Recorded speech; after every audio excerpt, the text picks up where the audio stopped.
नमस्ते।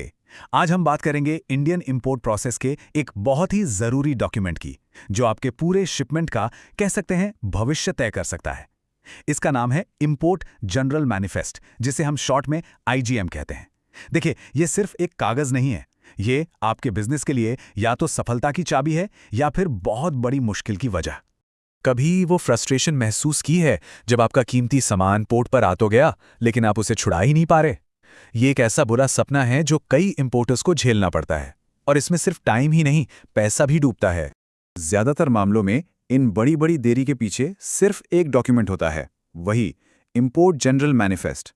अगर इसमें जरा सी भी गड़बड़ हुई ना, तो समझिए आपकी पूरी सप्लाई चेन ठप पड़ जाएगी। तो चलिए, आज आईजीएम की दुनिया में थोड़ा और गहराई से चलते हैं।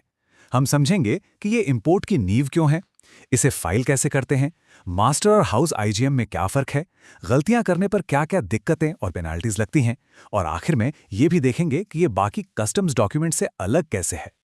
चलिए शुरू करते हैं। आईजीएम को अगर कार्गो का पासपोर्ट कहें तो ये बिल्कुल गलत नहीं होगा। आप सोचिए, जैसे हमें किसी देश में जाने के लिए पासपोर्ट चाहिए, ठीक वैसे ही आपके सामान को इंडिया में एंट्री के लिए आईजीएम चाहिए। तो आखिर ये आईजीएम है क्या चीज? देखिए, आसान भाषा में ये एक लीगल डिक्लेरेशन है। इसे शिपिंग लाइन या एयरलाइन, यानी जो भी आपका माल ला रहा है, वो कस्टम्स को देता है। इसमें उस जहाज या प्लेन पर लदे हर एक आइटम की पूरी डिटेल होती है। ये कस्टम्स के लिए पहला ऑफिशियल हेडअप है कि भाई, देश में ये सामान आ रहा है। और मजे की बात यह है कि सिर्फ इंडिया ही नहीं, वर्ल्ड कस्टम्स ऑर्गेनाइजेशन तक इसे इंटरनेशनल ट्रेड सिक्योरिटी के लिए बेहद जरूरी मानता है। तो मतलब ये सिर्फ एक फॉर्मेलिटी नहीं है, ये एक सिक्योरिटी चेक पॉइंट है जो देश को सेफ रखने में मदद करता है। तो सीधी सी बात है, बिना आईजीएम के कुछ भी आगे नहीं बढ़ेगा। ये कानूनन जरूरी है, सिक्योरिटी के लिए पहला चेक है और पूरे सिस्टम को स्मूथ चलाता है। और सबसे जरूरी बात, अगर आईजीएम नहीं तो आप बिल ऑफ एंट्री फाइल नहीं कर सकते, और इसका सीधा मतलब है आपका माल पोर्ट से कभी बाहर नहीं आएगा, बस वहीं अटका रहेगा।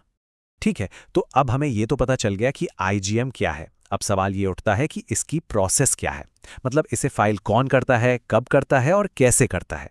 यहाँ एक बहुत बड़ा कंफ्यूजन होता है, जिसे अभी क्लियर कर लेते हैं। आईजीएम इंपोर्टर फाइल नहीं करता, ये हमेशा कैरियर की जिम्मेदारी है, यानी शिपिंग लाइन, एयरलाइन या फिर आपका फ्रेट फॉरवर्डर। और आईजीएम के मामले में ना, सारा खेल टाइमिंग का है। डेडलाइंस बहुत ज़्यादा स्ट्रिक्ट हैं और सी और एयर शिपमेंट्स के लिए अलग अलग हैं। जैसे अगर कोई जहाज़ लंबी दूरी से आ रहा है तो 48 घंटे पहले, लेकिन अगर कोई लंबी दूरी की फ्लाइट है तो बस पहुंचने से 2 घंटे पहले तक। अगर ये डेडलाइन मिस हुई तो सीधी पेनल्टी लगती है। ये फाइलिंग होती है आईसी गेट पोर्टल पे, मतलब सब कुछ ऑनलाइन है, और इसके साथ कुछ जरूरी डॉक्यूमेंट्स भी लगते हैं, जैसे मास्टर और house bill of lading, commercial invoice, packing list और इंपोर्टर का आईईसी कोड। और एक बात याद रखिएगा, इन सब का एक एक डिटेल बिल्कुल सटीक होना चाहिए, जरा सी भी चूक बहुत भारी पड़ सकती है। अच्छा, अब एक और मजेदार चीज समझते हैं। कई बार क्या होता है कि एक ही कंटेनर में अलग अलग इंपोर्टर्स का सामान होता है, राइट? ऐसे केस में आईजीएम का एक 2 लेवल स्ट्रक्चर बन जाता है।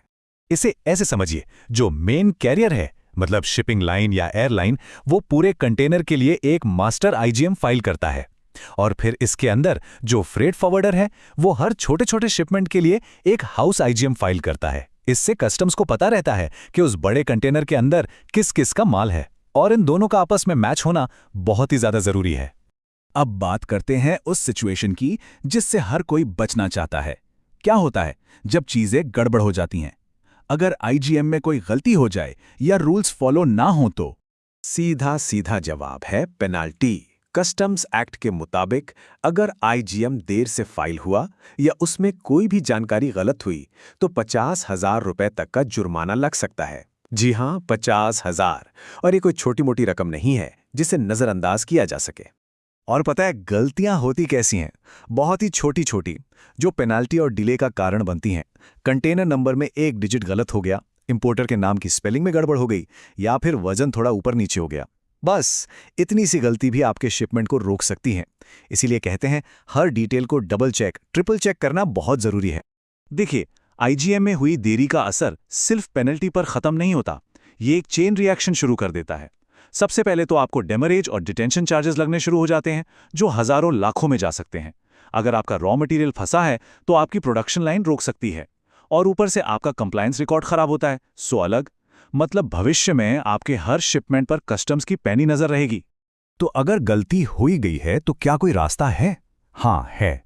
इसे कहते हैं आईजीएम अमेंडमेंट। लेकिन ये आसान नहीं है।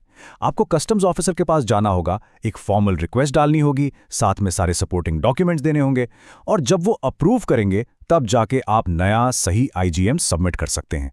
इसमें काफ़ी टाइम लग जाता है, इसलिए बेस्ट तो यही है कि पहली बार में ही सब कुछ सही हो। चलिए अब आखिरी हिस्से पर आते हैं। ये समझना भी जरूरी है कि कस्टम्स के पूरे इकोसिस्टम में आईजीएम कहाँ फिट होता है और बाकी जरूरी डॉक्यूमेंट्स से इसका क्या लेना देना है।